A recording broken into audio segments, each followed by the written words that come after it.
Então vamos à leitura de 1 Pedro 5, de 1 a 11.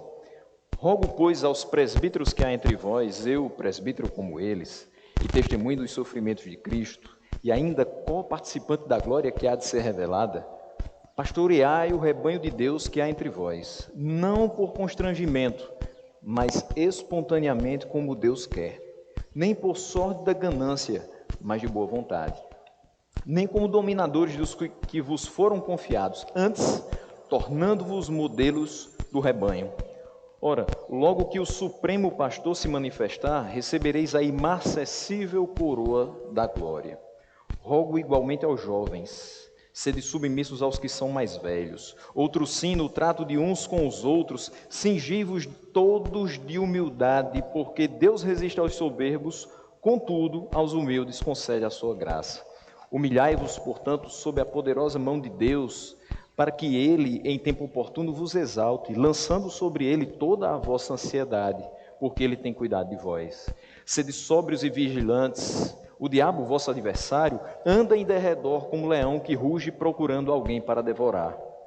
Resisti-lhe firmes na fé, certos de que sofrimentos iguais aos vossos estão se cumprindo na vossa irmandade espalhada pelo mundo. Ora, o Deus de toda graça, que em Cristo vos chamou à sua eterna glória, depois de ter sofrido por um pouco, Ele mesmo vos há de aperfeiçoar, firmar, fortificar e fundamentar. A Ele seja o domínio pelos séculos dos séculos. Amém. Vamos ler juntos o versículo de número 7, apenas o 7. Lançando sobre Ele toda a vossa ansiedade, porque Ele tem cuidado de vós. Guarde muito bem esse versículo. E agora você sabe por que eu falei de Alexandre, porque ele falou de ansiedade de manhã.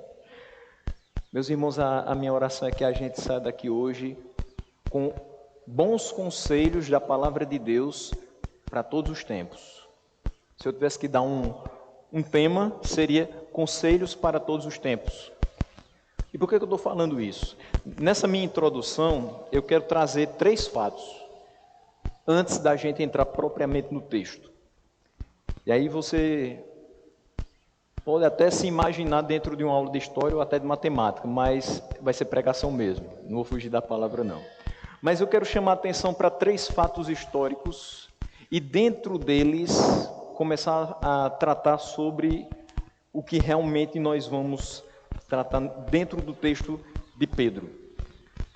A peste negra assolou a Ásia e a Europa no século XIV, ou seja, 700 anos atrás.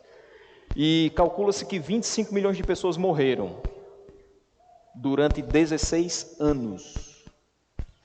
Isso representou 1/3 da Europa, daquela época. Mas a Europa sobreviveu e continuou. O ano era 1918, o mundo via acabar a Primeira Grande Guerra, mas via uma pandemia surgir. Isso não é novidade não, viu? A gente escuta muito hoje, mas não é novidade. A gripe espanhola ainda é a pandemia mais letal de todos os tempos. Ela só durou 2 anos, mas ela matou 50 milhões de pessoas entre 1918 e 1920. A população mundial à época era de 1 bilhão e 800 milhões de pessoas, ou seja, o que hoje nós temos na China. Veja quanto menos a gente tinha de população. Isso representou 2,8% da população mundial morta pela gripe espanhola. É muita coisa. No Brasil, ela chegou também. E se você viu alguns dos jornais ou revistas ou sites especializados, viu que naquela época as pessoas usavam máscara também. E os médicos também, mas era uma máscara bem diferente, que hoje, obviamente, não é mais utilizada. Mas no Brasil nós só tínhamos 30 milhões de pessoas. Morreram 35 mil, ou seja, 0,1%. O Brasil sobreviveu. O mundo sobreviveu. Não somente a Primeira Grande Guerra, não somente a gripe espanhola, mas também a uma segunda grande guerra entre 39 e 45. O terceiro e último fato é que em pouco mais de um ano, A chamada Covid-19 matou 3 milhões e 100 mil pessoas em todo o mundo. Só que hoje nós temos 7 bilhões e 600 milhões de habitantes. Isso representa apenas 0,04%. Ou seja, 70 vezes menos que a gripe espanhola. No Brasil, até ontem, tínhamos 386 mil mortes. Nós somos 212 milhões de habitantes. Isso representa 0,018%. Ou seja, exatamente 10 vezes menos que a gripe espanhola, que aqui foi muito menos forte do que foi na Europa. Mas é óbvio que o mundo está sobrevivendo. Muitos países já estão começando a voltar ao seu normal. Em nome de Jesus, esqueça essa história de novo normal. É normal de verdade. As pessoas estão sendo imunizadas, continuando com as suas práticas de higiene, porque isso é natural, mas já estão arrancando as máscaras e vivendo, respirando a plenos pulmões em vários locais do planeta. Vai chegar a nossa hora também. Mas a gente lamenta cada uma das mortes, aqui no Brasil, em qualquer parte do mundo. Mas eu quero chamar a atenção para esses números que eu apresentei, desses três momentos críticos da humanidade. Lembra que há uma semana o pastor Rony falou sobre a maior catástrofe do mundo, que não era a pandemia de coronavírus, mas o pecado? Pois é, de fato, existe coisa bem pior. A gente do mundo, os habitantes do mundo, já passaram por momentos bem piores do que agora. Imagine o que são 50 milhões de pessoas morrendo em 2 anos.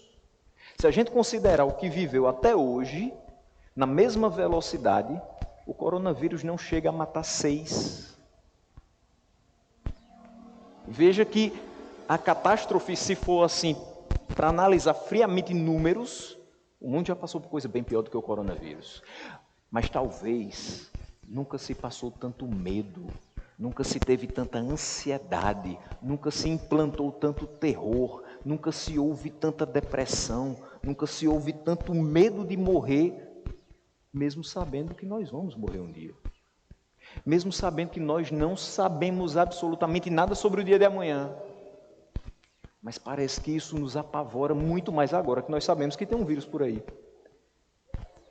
Nós já sabemos há muito tempo que os nossos dias são totalmente contados, determinados por Deus. Nenhum teremos a mais e nenhum a menos. E ao invés de descansar nessa certeza, nós nos vemos hoje muito apreensivos. Ninguém está dizendo, e ninguém é irresponsável, de negar a letalidade desse vírus.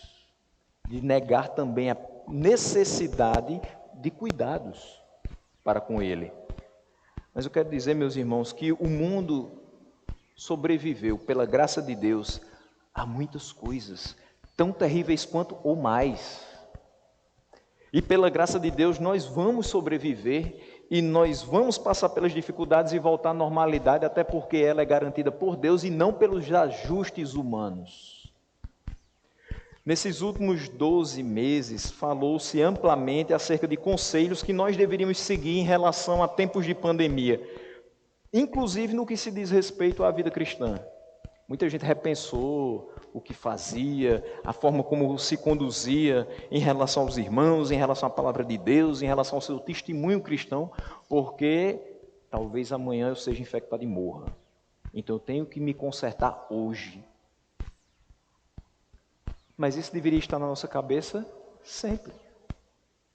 Eu preciso me consertar todos os dias com meu Deus. Eu preciso viver em santidade todos os dias para com meu Deus. Eu preciso viver a palavra de Deus todos os dias, porque eu sou um regenerado. Não simplesmente porque a pandemia chegou. Parece, pelo discurso de alguns, que foi necessário que essa pandemia chegasse para que a gente fosse chacoalhado, para que a gente fosse mexido no nosso íntimo e a gente percebesse que precisava acordar para algumas coisas, precisava mudar algumas práticas, precisava ser mais atento a alguns comportamentos e que a gente procurasse viver de uma forma mais saudável, principalmente no trato com os demais. A gente tem visto tanta coisa muito antes disso. As pessoas estão sendo cada vez mais insensíveis à dor do outro. O pastor Helder falava semana passada sobre a falta de empatia que existe na sociedade como um todo. A falta de você chorar com os que choram e se alegrar com os que se alegram. Tudo isso está na palavra de Deus, tudo isso a gente lê, tudo isso a gente medita. E por que a gente não praticava? Porque teve que vir uma pandemia para isso, para a gente pensar a respeito disso. Eu quero lembrar, porém, meus irmãos, que as palavras que a gente leu aqui no texto de 1 Pedro 5, de 1 a 11, sempre estiveram aqui, diante dos nossos olhos. E que elas não deveriam ser esquecidas em momento algum da nossa existência. Hoje à noite, então, eu quero trazer, a partir das palavras de Pedro, conselhos que são válidos, são necessários, são preciosos, não apenas para tempos de pandemia, mas para todos os tempos. Não deixe que venha uma outra pandemia ou que essa se agrave para seguir esses conselhos. Primeiramente, nós vamos falar aos presbíteros. Pedro fala aos presbíteros, e aqui não tem problema nenhum de você substituir essa palavra presbíteros por pastores. Aqui um pequeno parênteses: se a gente for considerar a questão de apenas presbíteros, a gente iria muito, assim, o nosso comentário seria muito mais baseado no sistema, no regime presbiteriano. E aí eu teria que falar aqui em nomenclaturas do tipo presbítero regente, presbítero docente. Não é o nosso caso. Os pastores, que assim nós chamamos, fazem essa mesma função. E muitas vezes os presbíteros também fazem essa mesma função. Então eu vou me utilizar da palavra pastores para ser uma coisa mais geral. Mas os irmãos entendem que aqui no texto nós estamos falando de presbíteros, até porque a palavra presbíteros no grego também é utilizada para pastores.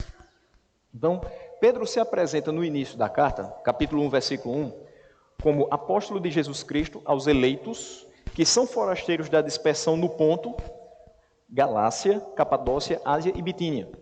É assim que ele se apresenta, apóstolo de Jesus Cristo. Só que agora ele vai se identificar como um presbítero semelhante àqueles que vão receber a sua carta. Então, ele se coloca no mesmo patamar daqueles que vão ouvir as palavras que ele ora escreve. E ele fala com a autoridade de apóstolo, mas fala também com a autoridade de um pastor, como os seus destinatários. Mas ele diz também como testemunha, no versículo 1, dos sofrimentos de Cristo. Mas não somente como testemunha dos sofrimentos de Cristo, também como coparticipante da glória que há de ser revelada. E que a gente vai ver no versículo 10 e versículo 11. Então, essas são as credenciais do homem que escreve essas palavras e que elas devem ser consideradas por nós hoje como foram pelos seus ouvintes originais. Quais são os conselhos de Pedro aos pastores? Primeiro, pastorear o rebanho de Deus que há entre vós. A imagem do pastor era muito comum no Antigo Testamento. Você vai olhar para o Salmo 23, versículo 1, e ele vai dizer: o Senhor é o meu pastor. Ponto e vírgula. Nada me faltará. Ou então uma versão que você pode utilizar, que é muito da minha preferência de leitura, pelo menos, que é a Nova Versão Internacional. O Senhor é meu pastor, de nada terei falta. Inclusive das provações. Amém? Também das provações não vão faltar. Mas o Senhor é o meu pastor, inclusive nas provações. O pastor também vai ser citado em Isaías 40, versículo 11, quando ele diz: como pastor apacentará o seu rebanho, entre os seus braços recolherá os cordeirinhos e os levará no seio, as que amamentam ele guiará mansamente. Um terceiro texto que ele utiliza a metáfora, o próprio Senhor Jesus falando, ele diz: eu sou o bom pastor, em João 10, 11, o bom pastor dá vida pelas ovelhas. Veja tudo que é relacionado com o pastor nesses textos. Lucas 15, de 3 a 7, a gente ouviu aqui nos cânticos falar sobre esse texto. É aquele que deixa as 99 e vai buscar aquela que se extraviou. Porque de fato, aquela vida, aquela ovelha é muito importante. Para Deus, cada pessoa importa. A gente poderia pegar um mote que hoje se fala tanto aí no mundo e torná-lo mais abrangente. Todas as vidas importam. Todas, para Deus, todas as vidas importam. Sejam elas quem forem, morem onde morarem e tenham a condição que tiverem. O pastor procura pelas ovelhas. O pastor guia as ovelhas, o pastor cuida das ovelhas. Então veja, os empregos dessa metáfora devem ter ficado gravados na mente de Pedro, porque ele acompanhou o ministério de Cristo. Ele escutava isso nas ministrações.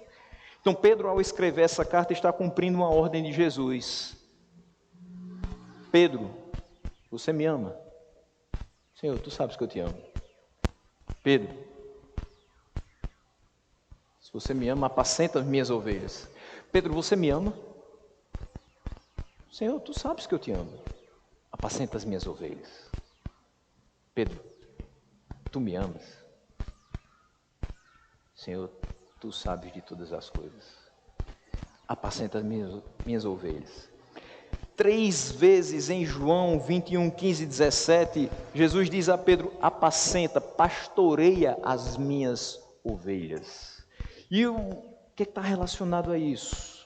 A imagem do pastor na cabeça de Pedro, na nossa cabeça, o que ela deve sugerir? Cuidado, proteção, orientação e disciplina. Para isso que o pastor está presente.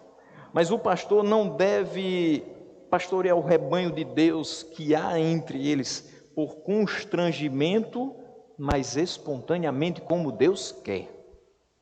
Que nós temos 3 questões. Não por constrangimento. Segundo, espontaneamente. Terceiro, como Deus quer. Então, o pastor não pode cumprir o seu chamado como uma obrigação penosa, porque toda obrigação penosa dela a gente se cansa. Todo dia você tem que estar 7 horas da manhã batendo ponto na empresa que você trabalha. Depois de 10 anos fazendo a mesma coisa, você está cansado, enfadado, às vezes sem condição mais de seguir fazendo a mesma coisa. Uma obrigação penosa faz com que a gente a realize querendo se livrar dela. Chega momentos em que você pega esses relógios mais tecnológicos, coloca 8 horas, cronômetro regressivo, e você fica contando os minutos para acabar. Aquela contagem você ir embora para casa. Quem faz isso é porque não aguenta mais. Conta os minutos ansiosamente para que aquilo encerre. Mas não é só isso. A gente não pode cumprir o chamado como um projeto inalcançável. É fato que a gente às vezes fala que vai ter pessoas que a gente vai pregar anos e anos e elas nunca vão se converter. Então o projeto que Deus me chamou a fazer é um projeto que tem objetivos que nunca vão ser alcançados, é isso? Não, eu não posso pensar dessa maneira, porque senão eu vou desistir desse projeto. Eu não vejo a coisa acontecer, eu não vejo produtividade, eu não vejo como fazer algo diferente, então eu desisto. É inalcançável, é impossível. E não é. Uma vez chamado, faça tudo de todo o coração, com todas as suas forças e com todo o seu entendimento. Isso é familiar a você? Ou seja, assim como você ama o Senhor, ame o ministério que Ele lhe confiou. Faça tudo para a glória dele. Mas isso não deve ser algo forçado, deve ser espontâneo, já que é de coração. Com todo o seu ser. Então, quem nós somos? Instrumentos entregues nas mãos de Deus, para que Ele efetue em nós tanto o querer quanto o realizar.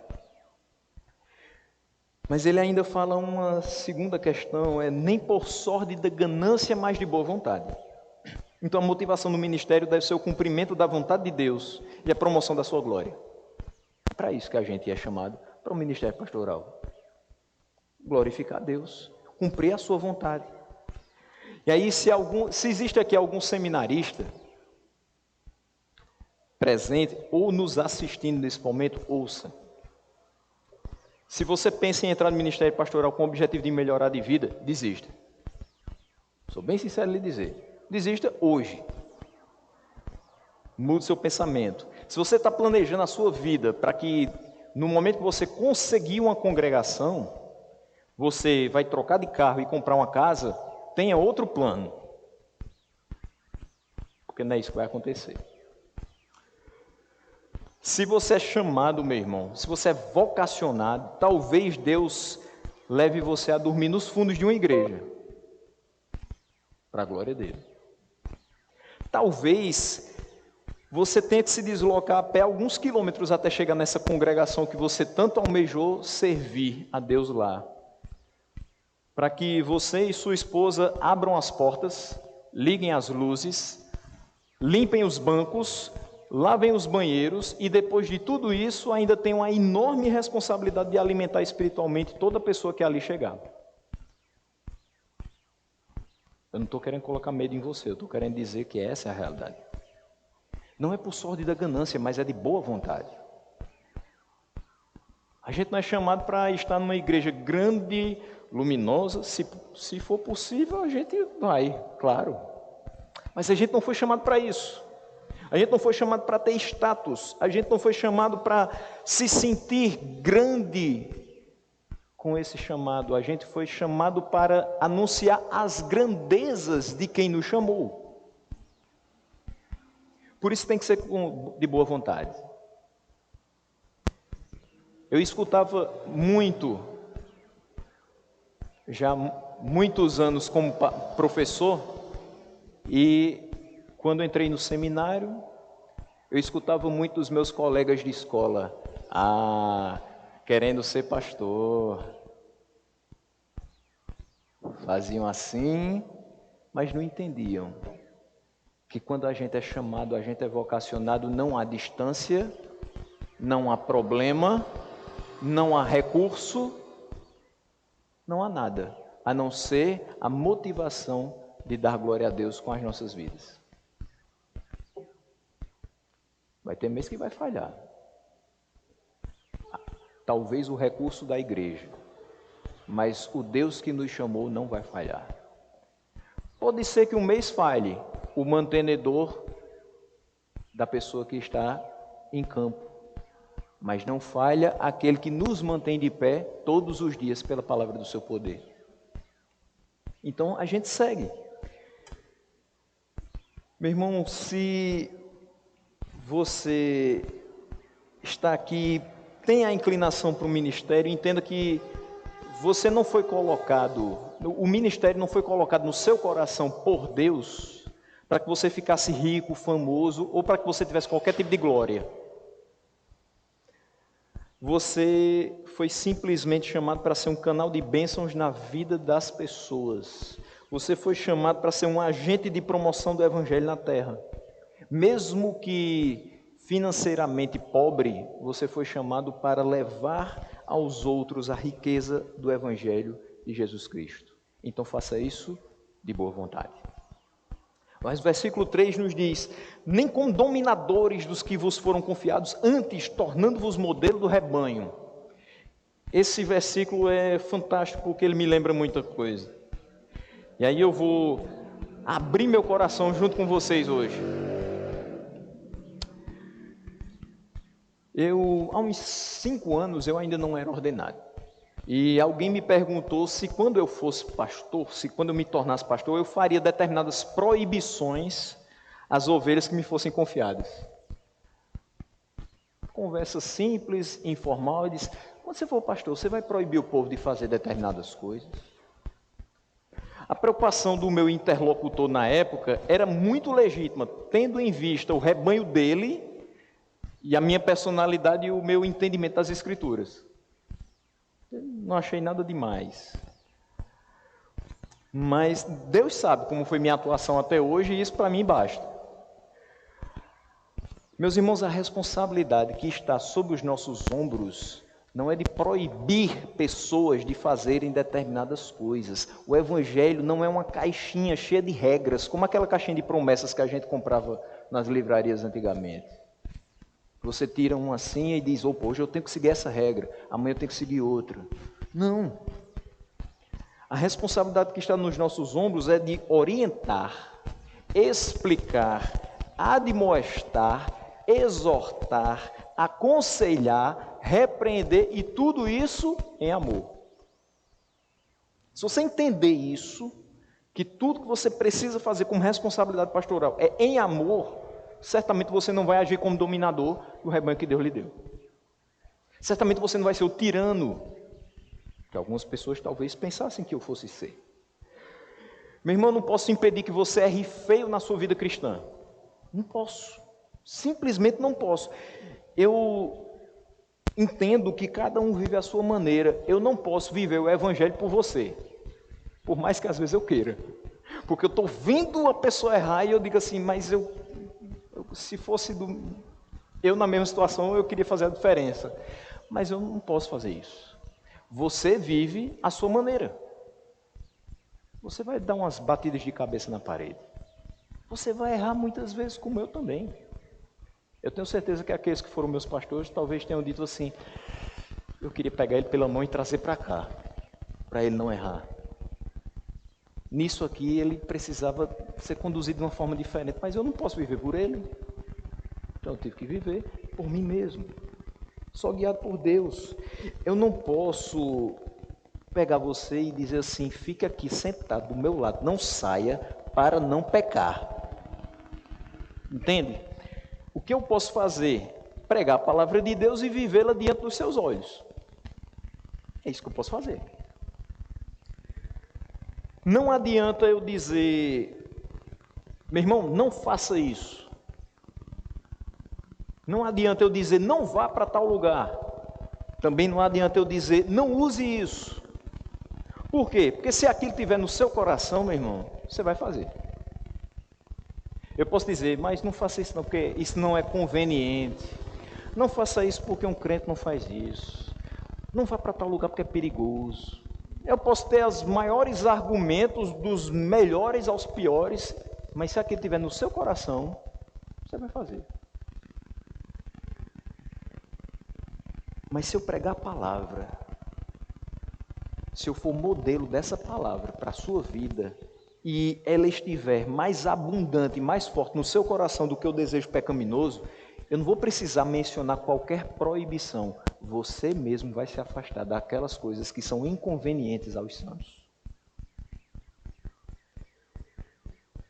E agindo assim, a gente chega no versículo 4. Ora, logo que o Supremo Pastor se manifestar, recebereis a inacessível coroa da glória. Agindo assim, pregando e vivendo o que se prega, nós receberemos a inacessível coroa da glória quando da segunda vinda de Cristo, a manifestação do Supremo Pastor. Nenhum prêmio terreno, nenhuma glória humana, nada pode substituir a preciosidade dessa maravilha que nós vamos receber. Portanto, aqui, pelas palavras de Pedro, os conselhos que ficam para os pastores, eu apenas reforço dizendo, no tocante ao trabalho pastoral, meus irmãos, sejamos firmes e constantes, sempre abundantes na obra do Senhor, sabendo que no Senhor nosso trabalho não é vão. Se você puder ter a que se apegar nos momentos difíceis da sua caminhada pastoral, lembre disso. O nosso trabalho não é vão no Senhor. Os louros não vêm aqui. E nem precisamos deles. Nós precisamos da aprovação de quem nos chamou. Isso é suficiente. Mas para isso, precisamos ser firmes e constantes.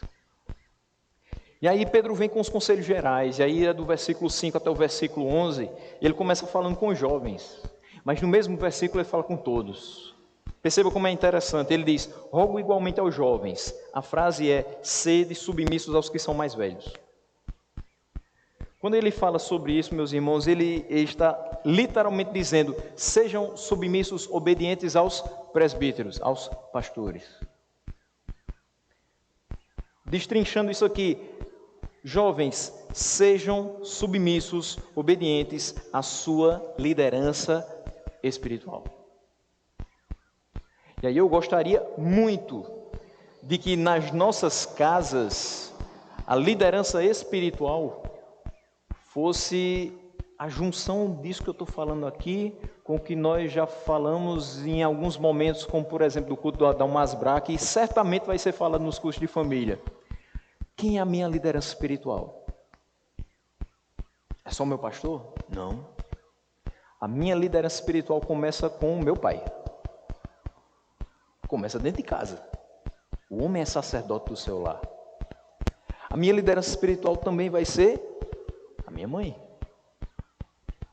Olha para Timóteo. Que maravilha. Ter tido quem ele teve a ensinar as Sagradas Letras desde o iniciozinho da sua vida. E olha que bênção que ele foi.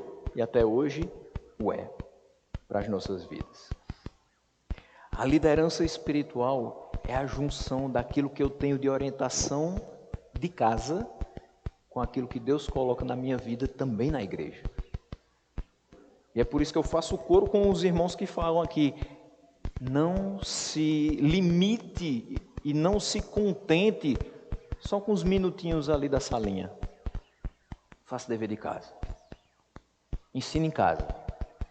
Ensine a criança no caminho que deve andar. Não é dizendo assim, meu filho, vá ali. É dizendo assim, meu filho, pega aqui na minha mão e nós vamos ali. Anda junto. Caminha. Ensina pelo exemplo. Jovens, sejam obedientes à sua liderança espiritual. Honre pai e mãe. E honre a liderança que o Senhor colocou para te alimentar espiritualmente todos os dias. Mas ele fala no trato uns com os outros. Outros sim, cingivos todos de humildade. Aqui não é só para os jovens, aqui é para todas as pessoas. No trato uns para com os outros, cingivos todos de humildade. Então aqui eu começo novamente pelos jovens. Jovem, escute, seja atento às palavras dos mais experientes. Eles são muito valiosos. Por mais que a gente hoje tenha uma vida muito, digamos assim, muito atarefada, muito atribulada, muito cheia de experiências e que às vezes a gente chega com 40 anos e parece que a gente já viveu 60, pelo volume de coisas que fez na vida.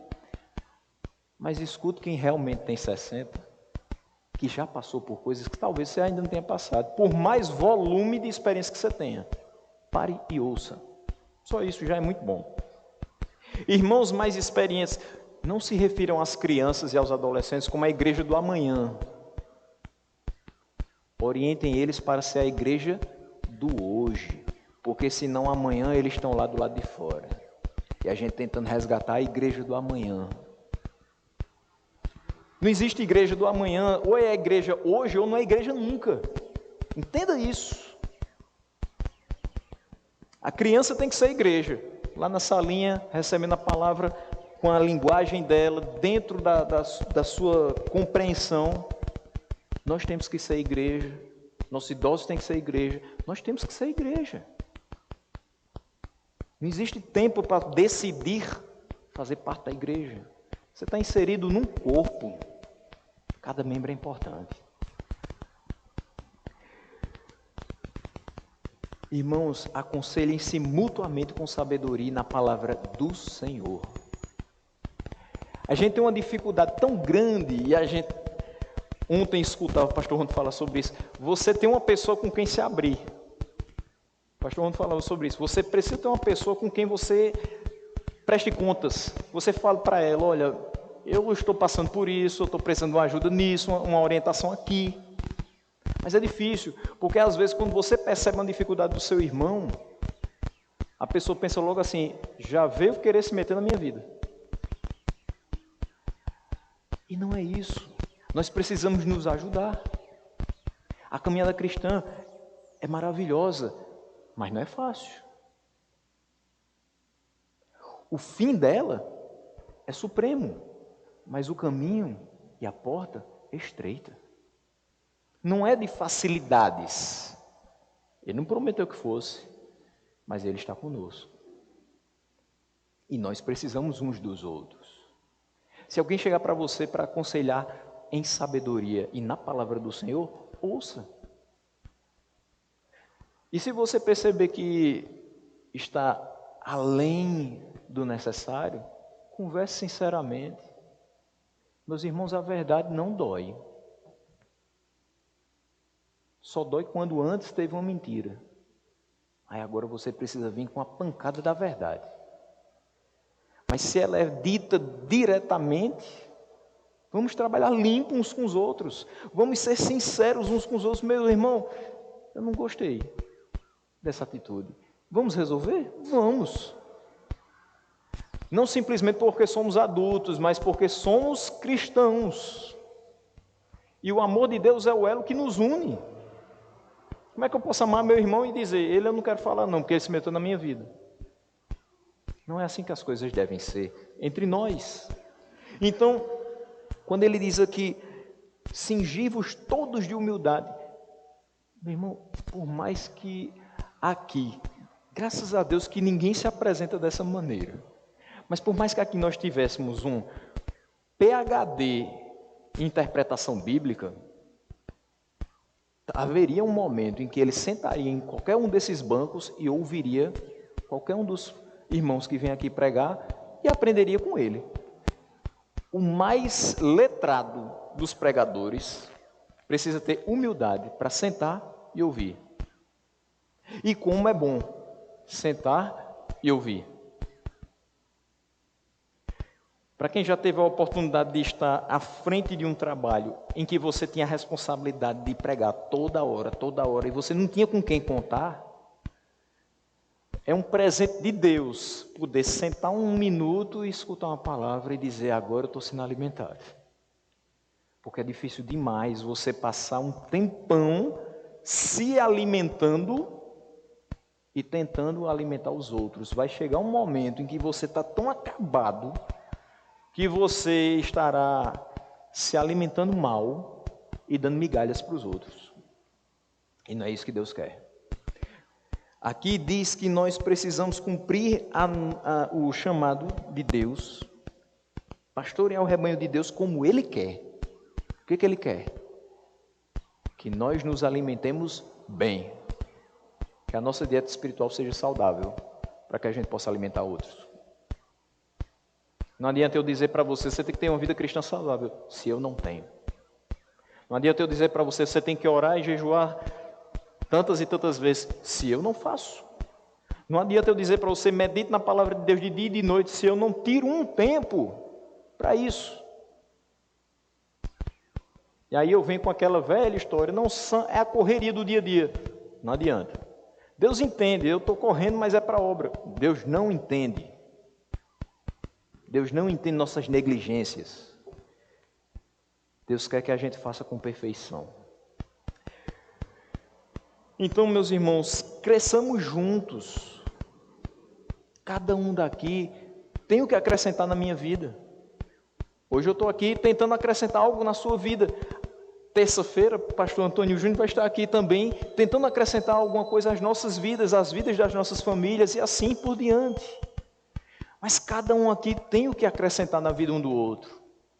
Principalmente se a gente tiver sempre aqui o mesmo intuito, o mesmo objetivo de vir aqui para adorar a Deus. Então, Deus resiste aos soberbos, mas aos humildes Ele concede a sua graça. Inclusive a graça de estarmos entre irmãos. Versículo 6 e 7, eu vou ler junto.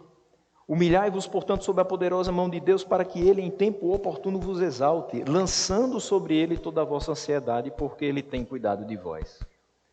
Percebam uma coisa, nós lemos esse texto sempre como duas ideias totalmente separadas. Versículo 6, uma coisa, versículo 7, outra. Parece que o versículo 6 fala só sobre humilhar-se diante de Deus, e o versículo 7 só sobre ansiedade e cuidado de Deus. Mas leia novamente comigo, observando a pontuação.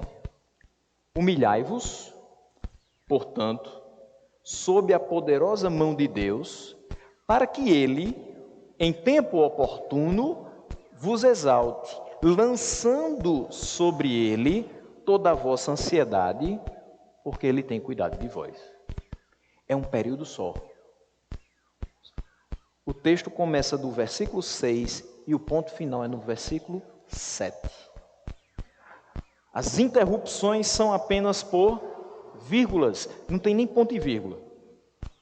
O que é que eu quero dizer com isso? Como, meus irmãos, vai ser evidenciada a nossa humilhação diante ou sob a potente mão de Deus? Como nós vamos demonstrar que nós deixamos de acreditar que mais vale a nossa força e o nosso entendimento do que o poder e a sabedoria de Deus? Quando nós lançarmos sobre Ele toda a nossa ansiedade. Quando nós descansarmos na sua providência, porque Ele tem cuidado de nós. Perceba que quando Ele diz humilhai-vos, portanto, sob a poderosa mão de Deus, Ele não está dizendo saia daqui do Presidente Médici e vá até o BPC São José da Mata de joelhos. Humilhe-se. Vá até lá orando. Vá até lá cantando louvores. Não é esse tipo de humilhação. Porque você vai escutar bastante coisa daqui até lá. E nem todos desagradáveis. Você vai parecer louco. Não é esse sacrifício que Ele quer. Aqui, humilhar é reconhecer que há alguém acima de você. É saber que você é pequeno, frágil, dependente desse Deus, cuja mão poderosa está sobre você. Então, a mão dele está sobre, acima, e você está sob, abaixo. Você reconhece que Ele tem todo o poder e que você nada pode. Você reconhece que Ele resolve todas as coisas e que você não sabe para onde ir. Você reconhece que Ele salva o pecador e que você é um deles. Nós só vamos mostrar a Deus que confiamos nele quando nós lançarmos sobre Ele a nossa ansiedade. Senhor, tem pouca coisa na minha geladeira, mas eu sei que na Tua palavra eu já li que alguém percebeu que durante toda a sua existência ele viu que as pessoas que te servem não são desamparadas, que as pessoas que te servem não vão mendigar o pão, porque as pessoas que te servem oram diariamente, rogando pelo pão de cada dia, e o Senhor lhes dá. O nosso Deus, meus irmãos, é maior do que os nossos problemas. Por que ficar ansioso se nós temos aquele que vai solucionar o que a nossa mente finita não sabe resolver? Por que ficar ansioso se o nosso Deus é maior do que as conspirações humanas? Nosso Deus é tão grande que conspiraram e a gente continua aqui. Existe muita coisa ainda sem explicação na face da terra. Mas uma coisa eu posso dizer: tentar explicar. Sabe por que nós estamos aqui? Porque Deus continua aqui. Porque Deus está entre nós. Mas não só aqui. Ele continua no seu alto e sublime trono. O mesmo Deus que cuidou do povo na época de Isaías e o chamou para pregar, mesmo que muitos não ouvissem, continua chamando pessoas para pregar, numa época que quase ninguém escuta, e ele continua cuidando do seu povo. E de fato, até o dia de sua volta, as portas do inferno não prevalecerão sobre a sua igreja. Então, meus irmãos, eu não poderia deixar de dizer isso. O nosso Deus é maior que o Covid, meus irmãos. É muito maior. É infinitamente maior. Ele é maior do que a nossa ansiedade. As mãos suam. Às vezes a gente vai passar a folha da Bíblia e parece que vai rasgar de tão suada que está. A gente treme, a gente se descabela, quem tem cabelos. Mas a gente não lembra muitas vezes do que é mais fundamental para a nossa vida. Deus é maior do que todas essas coisas que a gente passa. Esse sentimento que a gente tem é muito pequeno em relação ao que Ele fez, o que Ele faz e o que Ele ainda vai fazer em nós e através de nós. Então, lembre, nosso Deus é maior do que tudo. Ele governa tudo. E Ele continua sabendo de todas as coisas. Lance sobre Ele as suas ansiedades. Lembre que Ele tem cuidado de nós. Sede sóbrios e vigilantes, diz o versículo 8. O diabo, vosso adversário, anda em derredor como um leão que ruge procurando alguém para devorar. Como cristãos, nós precisamos apresentar duas características, entre várias outras, que essas duas palavras aqui expressam. Quando ele diz sede sóbrios, eu posso dizer tenha moderação. Quando ele diz sede vigilantes, eu posso dizer sejam prudentes, tenham prudência. A moderação ou sobriedade é preciso para que a gente não caia nos extremos.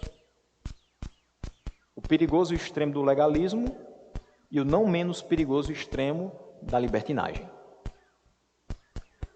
E nós precisamos ser prudentes, porque o diabo, nosso adversário, é feroz. Não somente feroz, anda em nosso derredor. Agora, cuidado. Às vezes a gente fala do diabo como se estivesse falando de Deus. Como se ele fosse onisciente, onipresente e onipotente. Esses são atributos incomunicáveis de Deus. Continua da mesma forma, certo? Então, o diabo é feroz, anda em nosso derredor, como leão que ruge procurando a quem tragar. Ele está à espreita, e todo cuidado é pouco para evitar as suas ciladas. A nossa tarefa quanto ao adversário está dita no versículo 9: resistir-lhe firmes na fé. O que vai nos assegurar a vitória contra o inimigo das nossas almas não é o nosso poder financeiro. Rico peca. Rico vai para o inferno. Rico não resiste às tentações. O que vai nos livrar ou nos dar vitória contra o inimigo das nossas almas não é o nosso entendimento das coisas terrenas, porque tem muita gente que tem entendimento, é inteligente, é expert em muitas coisas, mas quanto a isso aqui é totalmente ignorante. Quantas mentes brilhantes, academicamente falando, são ignorantes, biblicamente falando. vão com diploma e tudo para o inferno.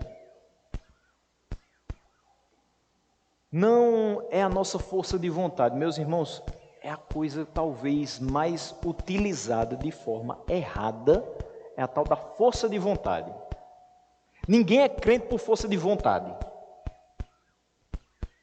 Ninguém um dia assim escutou a palavra de Deus e disse assim, eu vou ter força de vontade e eu vou para a igreja. Não.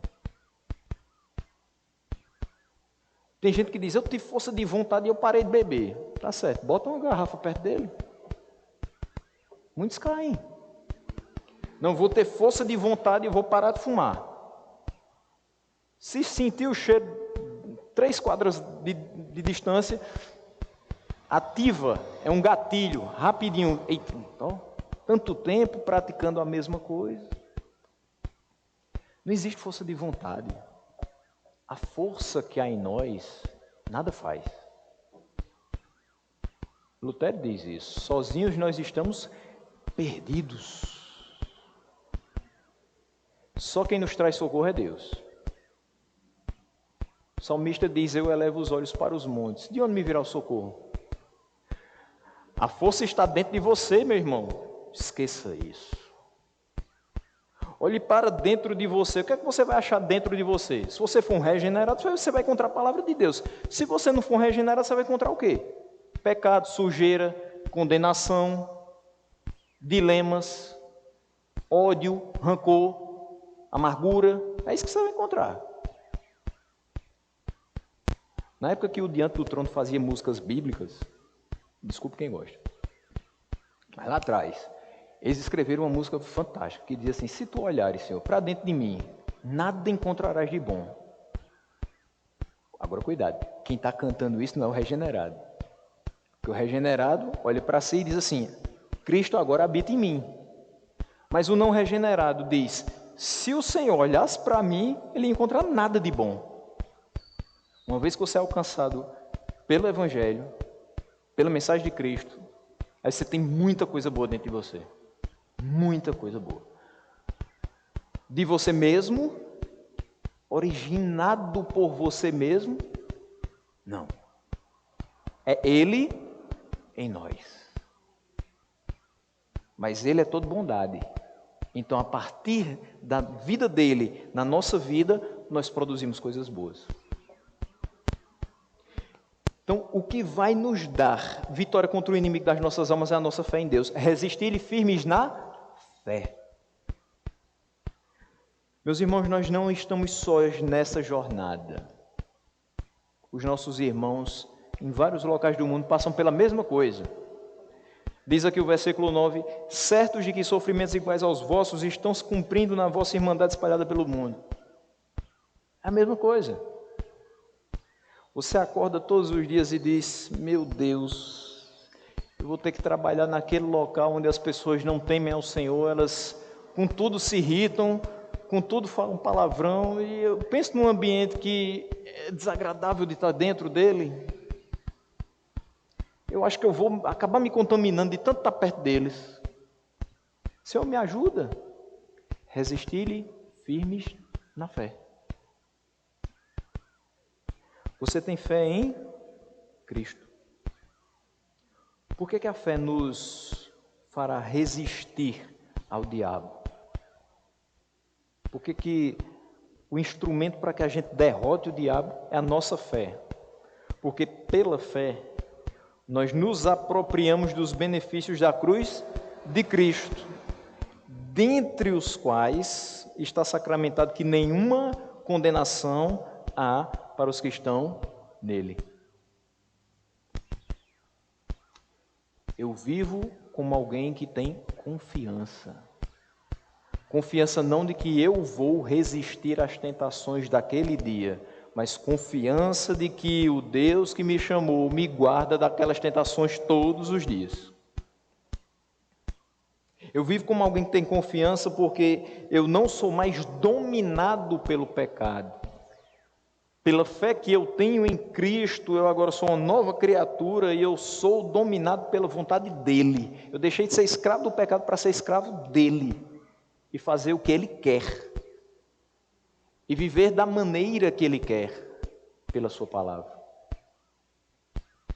Os 2 últimos versículos dizem para a gente: ora, o Deus de toda graça que em Cristo vos chamou à sua eterna glória, depois de terem sofrido por um pouco, Ele mesmo vos há de aperfeiçoar, afirmar, fortificar e fundamentar. A Ele seja o domínio pelos séculos dos séculos. O Deus que nos requer que resistamos ao diabo é o mesmo que nos dará a graça para isso. Então Ele não está pedindo nada demais para a gente. Ele está dizendo assim: meu filho, você acha difícil resistir ao diabo? Você acha difícil resistir às investidas do diabo? Você acha que está sendo pesado demais viver com esses problemas? Deixa eu lhe lembrar uma coisa. Existia um rapaz chamado Paulo. Está registrado aí na Bíblia que você tem na mão. E ele tinha um mensageiro de Satanás. A gente está falando aqui em resistir ao diabo. Para resistir ao diabo tem que ter graça. E Paulo estava tendo que resistir ao diabo. Um mensageiro de Satanás para lhe esbofetear, para que ele não se ensoberbecesse com as revelações que havia recebido de Deus. Meus irmãos, não precisa nem perguntar o que era. Que a Bíblia diz, né? Se é um mensageiro de Satanás, eu preciso saber o que é. Exatamente o que era. É um mensageiro de Satanás. Satanás não vem com coisa boa. O que Satanás faz com a gente? Acusa, calunia, difama, quer botar o nome da gente no lixo e quer fazer também com que a gente desacredite da palavra de Deus. Não se iluda quando uma pessoa diz assim: Deus mandou te dizer tal coisa, e aquilo não acontece. A raiva da pessoa que recebe a palavra não é do vaso, é de Deus, porque foi Deus que mandou dizer, e não aconteceu, então quem errou foi Deus. Esse profeta, entre aspas, estava a serviço de quem? De Satanás. Não tem outra conclusão. Se a pessoa fala uma coisa da sua carne e não compreende que as coisas que foram reveladas estão na palavra de Deus e todas as coisas que devem ser proferidas passam pelo crivo da palavra de Deus, então ela está amando de Satanás. Você ficou com raiva de Deus, você desacreditou da palavra de Deus, qual é o próximo passo? Sai da igreja. E hoje é tão fácil, né? O pastor nem me cumprimentou. É pandemia, meus irmãos. A gente não pode chegar a abraçar ninguém. Às vezes a gente ainda abre uma exceção, ainda aperta a mão e depois vai álcool na mão. Mas não fica com raiva, não. A gente está num momento que a gente termina o culto e corre. De qualquer local. Mas vai chegar um momento que a gente vai ficar de novo ali na frente, esperando cada um passar, apertando a mão e dizendo: Deus abençoe a sua semana. Eu creio nisso. Mas não fique com raiva se alguém não falar com você. Se alguém olhar atravessado para você. Se aquele irmão deixou de ser tão animado, efusivo, quando está perto de você. Você também não sabe o que é que ele está passando. Tenha calma, dê um desconto. Não sai da igreja por causa disso, não. É tão bom a comunhão dos santos. Mas se nós somos um corpo, se somos uma família, família tem problema. Os membros da família de vez em quando se estranham.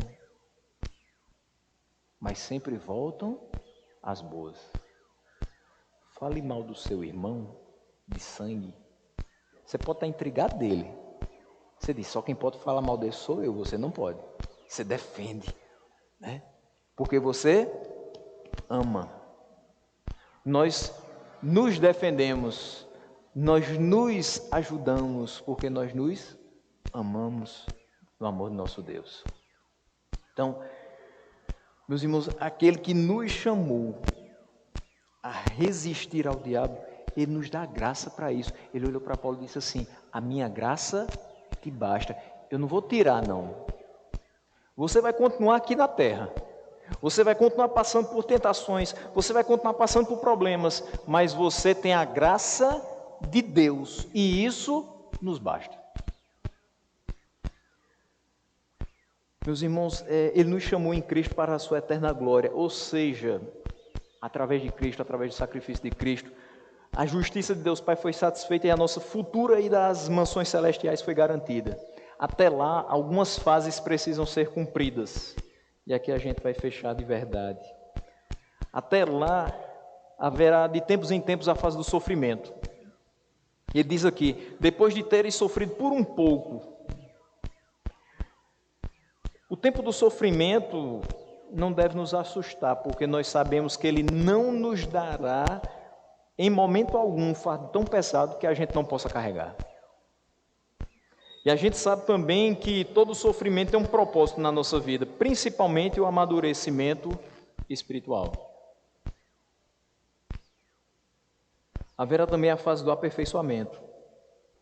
Quando a gente sai do lamaçal do pecado, a gente é transportado para o reino do Filho do seu amor. E a gente aprende que foi criado e que a gente veio para esse mundo para o louvor da sua glória.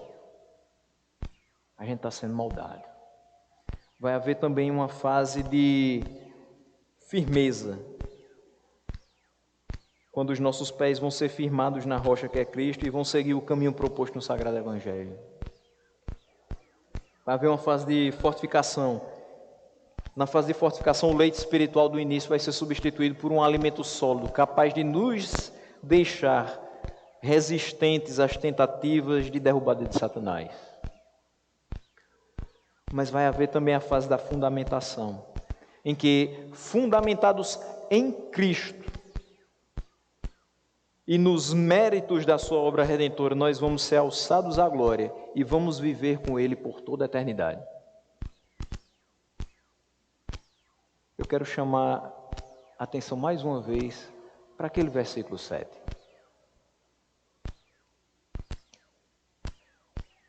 Nós vimos aqui conselhos que são válidos para todos os tempos, de que o pastor tem que se afadigar no trabalho com o rebanho que Deus lhe deu, espontaneamente, de boa vontade, fazendo tudo em amor, primeiramente a Deus e segundo aos irmãos. E assim ele receberá a recompensa não aqui, mas na glória. Nós recebemos também a orientação de que devemos ser submissos e estar também em humildade uns para com os outros. O Senhor concede a sua graça àqueles que são humildes. Nós devemos ser sóbrios, vigilantes. Pela nossa fé em Deus, vamos resistir ao diabo e ele de fato fugirá de nós. Nós sabemos que temos a capacitação de Deus e a sua graça para cumprir aquilo que nos foi proposto e finalmente sermos alçados à eterna glória. Então, por que andamos ansiosos? Então, por que tememos o dia de amanhã? Então, por que não colocamos integralmente a nossa vida nas mãos dele, que é o único que sabe exatamente como conduzir a nossa existência? Lance sobre ele toda, não é só um pedaço, não, é toda a sua ansiedade. Meu Deus, o que é que eu vou comer amanhã? O que o Senhor me der. Senhor, com que dinheiro eu vou pagar aquela conta? Com o dinheiro que eu te fiz ganhar com o suor do teu rosto. Senhor, e meus filhos num mundo como esse, como irão crescer? Crescer na graça e no conhecimento do Senhor. Porque Ele vai nos dar totais condições de cumprir a responsabilidade de criá-los dessa maneira. Meus irmãos, não temos por que viver ansiosos. Ele tem cuidado de nós. Se pela quantidade de tempo que eu falei você esquecer de uma boa parte do sermão, guarde isso. Ele tem cuidado de nós. Se não fosse todas as outras coisas, o simples fato de que Ele cuida de nós seria suficiente para que a gente falasse o versículo 11.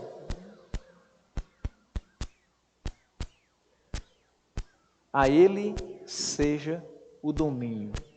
Eu vou, não além do texto, mas eu vou expressar mais coisas.